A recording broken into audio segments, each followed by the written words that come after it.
아멘. 할렐루야. 아멘. 오늘도 하나님께서 우리와 함께 하시며 은혜를 부어주시고 축복해 주십니다. 아멘. 이제 부살렐이 하나님께서 25장에 명령하신 것처럼 그 명령을 성막 안에 둘 그 증거계와 진사병상을 만듭니다. 중요한 것은 명령대로 행한다는 겁니다. 오직 말씀대로 그대로 순종합니다. 먼저 이 증거계는 순금으로 싼 조각목으로 만듭니다. 우리 지난주에 조각목에 대해서도 한번 얘기를 했었는데, 이 궤에는 하나님께서 이스라엘 백성들에게 주신 십계명의 두 돌판을 넣어 보관합니다. 이 궤에 하나님께서 주신 약속의 증거인 증거판을 담고 있기에 이 궤를 증거궤라고 부릅니다. 이 증거궤는 가로가 1.2m, 세로와 높이는 각각 68cm입니다. 덮개가 없는 상자를 생각하시면 됩니다. 약간 그런 모양입니다. 우리 예전에 26장 할 때도 그림을 한번 보여줬었는데 오늘도 그림을 한번 더 보여드리도록 하겠습니다. 넘겨주세요. 이렇게 생겼습니다. 이렇게 대략 이렇게 상자 모양, 그리고 옆에 꼽는 것까지, 그리고 위에는 설명 안 했지만 속죄소까지 그림을 같이 이렇게 그려놓은 겁니다. 이제 덮개는 따로 제작하였는데 그 이름이 뭐라고 했습니까? 덮개 이름이 여기 이제 화면 내려주세요. 이 덮개 이름이 뭐라고 했습니까? 속죄소입니다. 속죄소. 이 속죄소는 성경에 나와 있는 히브리어로 카포레트라고 기록되어 있습니다. 이 카포레트는 그냥 가리다, 덮다라는 의미를 가진 단어입니다. 쉽게 말해 뚜껑입니다. 뚜껑, 덮개. 우리 한글로 뚜껑, 덮개 하면 머릿속에 뭐가 생각납니까? 아마 각자 생각나는 게 좀 다를 겁니다. 저는 뚜껑 했더니 병뚜껑이 가장 먼저 생각나긴 했습니다. 그리고 각자 뚜껑이 다르지 않습니까? 각자 아마 생각하는 게, 혹시 병뚜껑 똑같이 생각하시는 분 있습니까? 저랑 같은 생각을 하신 걸 수도 있습니다. 하여튼 우리가 뚜껑 덮개 하면 이렇게 이렇게 하여튼 네모난 거, 보통 혹은 동그란 거 이렇게 덮는 거, 손잡이도 있고 그런 뚜껑들을 생각합니다.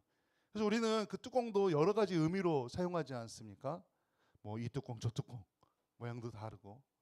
그런데 이 성경에서는 이 카포레트라는 이 단어는 딱 한 번만 사용합니다. 이 속죄소를 가리킬 때. 그러니까 이 카포레트가 뚜껑이라는 의미를 갖고 있지만 다른 데는 사용하지 않는다는 겁니다. 오직 이 증거계의 뚜껑을 가리킬 때만 사용합니다. 그래서 성경에서도 속죄소라고, 뚜껑이라고 번역하지 않고 속죄소라고 이야기하고 있습니다.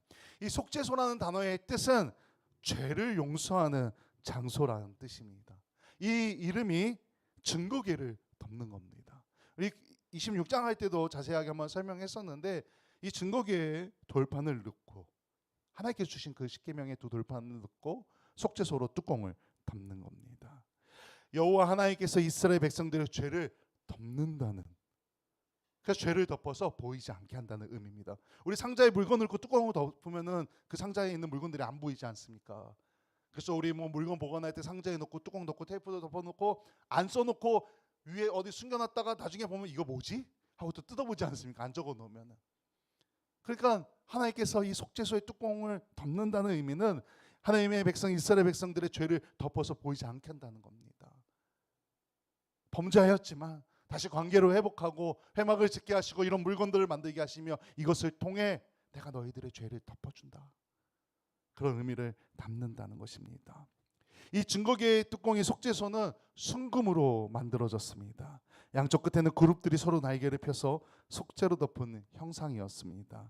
하나님은 속죄소에서 이스라엘 백성을 만나겠다고 약속하셨습니다. 모든 사람은 하나님 앞에서 죄인입니다. 저도, 여러분들도 모두가 죄인입니다. 우리는 모두 지옥에 갈 수밖에 없었습니다. 하지만 하나님께서 이 땅 가운데 독생자 예수님을 보내시고 예수님을 십자가에 못 박혀 돌아가게 하시고 보혈의 피를 흘리게 하셨습니다. 그리고 이 보혈의 피를 흘리심으로 죄사함의 길이 열린 겁니다. 우리는 예수님께서 원수였던 우리를 하나님과 화목하게 하셨다는 겁니다. 예수님이 그 역할을 하신 겁니다. 하나님과 우리는 단절되었는데 예수님께서 그걸 다시 잇는 역할을 해주셨다는 것입니다. 왜? 그 보혈의 피로 우리의 죄를 덮어주신 겁니다. 하나님께 보이지 않도록. 그래서 우리가 하나님 앞에 예수님의 보혈로 나아가게 되는 겁니다. 하나님께서는 우리 모두가 날마다 매일같이 하나님께서 만드신 그 은혜의 보좌로 나아오길 원하십니다. 그런데 우리가 하나님의 은혜 아래 거하기를 우리도 원하는 것 같지만 하나님께서는 더 원하신다는 것입니다. 은혜의 보좌로 나아가십시오. 그러면 회복됩니다. 치료됩니다. 해결됩니다. 우리 주님께서 우리의 짐을 대신 지시려고 우리를 기다리십니다. 우리의 삶이 아무리 분주해도 하나님께 기도해야 합니다. 은혜의 자리로 매일매일 나아가야 합니다. 집에서도 기도해야 됩니다. 시간을 정해놓고 하나님과 교제해야 됩니다. 말씀을 읽고 묵상하고 하나님께서 나에게 무슨 말씀을 하시는지 귀 기울여 들어야 합니다. 그것이 우리의 삶의 가장 큰 복된 일입니다. 아멘. 그런 일을 행하시길 소망합니다. 다시 보살레는 역시 동일한 방법으로 조각목과 승금을 사용해서 진설병 상을 만듭니다. 이 상은 출애굽기 25장에서 말씀하신 진설병, 그러니까 하나님께 바치는 거룩한 떡을 진열해 놓는 상입니다. 제사장은 매 안식일에 12개의 떡을 두 줄로 상 위에 놓아둬야 합니다. 이 궤를 만들 때와 같이 이 상도 운반할 수 있도록 고리를 만듭니다. 채를 만듭니다. 들 수 있도록. 우리 진설병 상도 그림 한번 보여주시겠어요? 다음 거. 네, 이렇게 만듭니다. 이렇게 상만 보면은 약간 우리 한국의 교자상하고도 좀 비슷하게 생겼습니다. 이 밥그릇 같은 거 밑으로 떨어지지 않게 위로 올려서 이렇게 만들라고 요구하십니다. 네, 내려주시고 그리고 이 또 상 위에 올려둘 진설병을 두기 위한 다른 기구들도 준비됩니다. 대접은 진설병을 놓기 위한 기구였고 이 16절에 보면 숟가락이라는 단어가 나옵니다.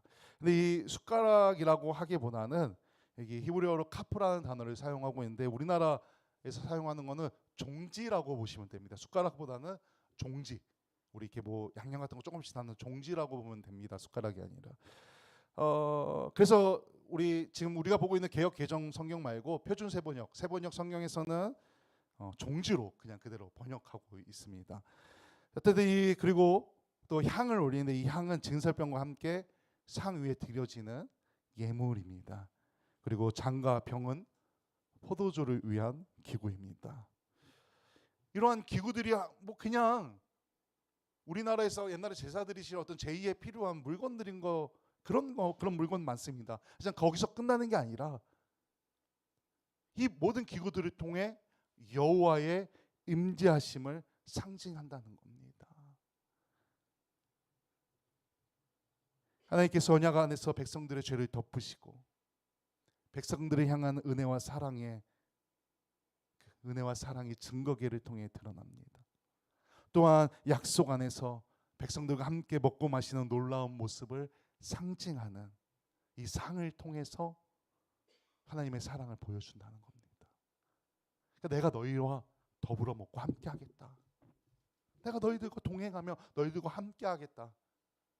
이것을 보여주는 기구들이라는 것입니다. 과거 이러한 기구들을 통해 드러나셨던 하나님의 사랑과 은혜가 이제 우리에게는 예수 그리스도를 통해서 우리에게 전해집니다. 예수님께서 우리의 죄를 덮으시고 사하셨습니다. 예수님께서 속죄소가 되셔서 우리가 하나님과 만날 수 있는 통로가 되어 주셨습니다. 과거에 있었던 이 출애굽 시대에 있었던 이 일들이 여기에 임했던 그 하나님의 임재하심과 사랑이 지금 여기 우리가 예배를 드릴 때 이 예배를 통해서도 똑같이 일어나고 있다는 겁니다. 하나님의 임재가 여기에 있고 하나님께서 지금 여기 임재하셔서 우리의 예배를 받아주시고 우리와 함께 하신다는 것입니다. 우리에게 은혜를 부어주시고 우리에게 사랑을 주신다는 것입니다. 젊은 남녀가 사랑을 하면 변합니다. 지금 여기 큰아들이 군대 가서 여기 없으니까 제가 좀 얘기를 하자면은 사실 비밀인데 이게 그러나 저희 수은이가 결혼도 안 한다 그러고 연애도 안 한다 그러고 맨날 학교 갈 때도 추리닝 바지만, 대학교 가서도 추리닝 바지만 입고 다녔는데 어느 순간 청바지도 입고 면바지도 입고 피부 관리도 하고 머리도 옛날에는 이발소 가서 제일 싼 데 가서 깎았는데 미용실 가서 깎겠다 그러고 면회 갑니다. 연애에 관심을 가지니까 뭐 아직 뭐 연애를 진짜 한 거나 이런 건 아니지만 관심을 가지기 시작만 해도 이렇게 변합니다. 근데 젊은 남녀가 사랑을 하면 변합니다. 얼굴도 변합니다. 표정도 변합니다. 말도 변합니다. 또 우리가 무엇인가 크게 감동하거나 감격하거나 좋은 일이 생기면은 나도 모르게 막 말하지 않습니까? 자랑을 하게 됩니다. 막 말하고 싶어집니다.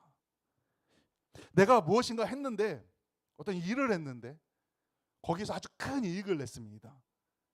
그럼 어떻습니까? 사람들한테 소개하고 싶습니다. 야, 너도 해봐. 야, 이거 진짜 괜찮아. 너도 해봐. 성도가 하나님의 사랑을 깨달으면 말도 변하고 행동도 변합니다. 생각도 변하게 되고 태도도 변하게 됩니다.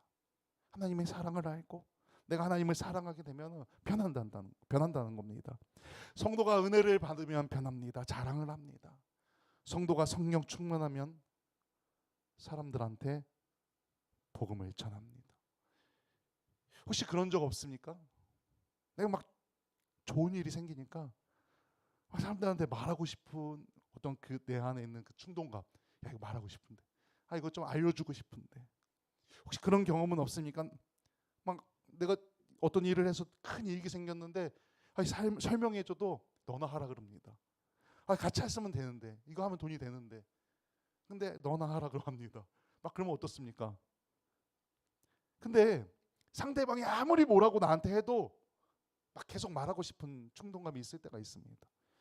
상대방이 거절해도 기분이 나쁘지 않습니다.